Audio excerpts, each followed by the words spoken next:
No kings also means no theocracy, no government control over religion, no Christian nationalism. You see, yes, in the old European model before the American experiment, the religion of the people was often tied to the king. So if the king changed his faith, you were expected to as well.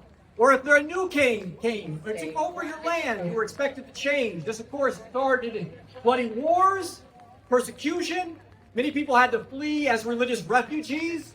Some hid secretly to worship, and others pretended to convert to keep their lives. So it should come as no surprise that the first true defense of religious liberty for all people came with a critique of the monarchy.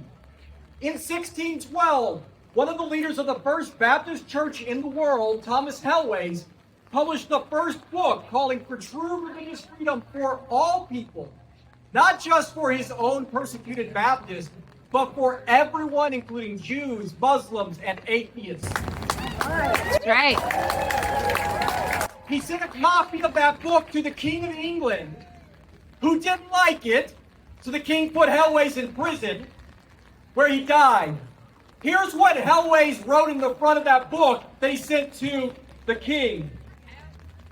The king is a mortal man and not God, therefore hath no power over the immortal souls of his subjects.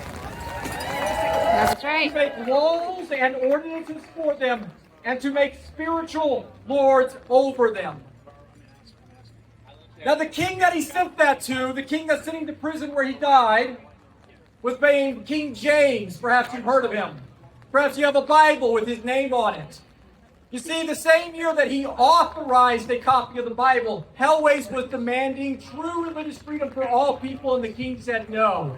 Which goes to remind us that just because an authoritarian leader is selling a Bible doesn't mean that they're godly. This radical idea of the separation of church and state and religious liberty for all people was picked up here in the colonies by Roger Williams and John Leland and James Madison and Thomas Jefferson. Jefferson picked up that language when he wrote to the Baptists in New England, saying that our First Amendment created a wall of separation between church and state. Yep. But monarchs and would-be authoritarians do not like church-state separation because they want to control every aspect of their lives. That's why this administration today wants to tell you when and how to pray, including creating a patriotic prayer initiative telling you to pray every week between now and the 250th anniversary of this nation. But I don't need Pharaoh or Caesar to tell me when or how to pray. This administration is also co-opting Bible verses in propaganda videos for ICE and the Department of War. Yes, using Bible verses to justify their imperial violence. But I have a word for them from the Bible. Woe to those who call evil good.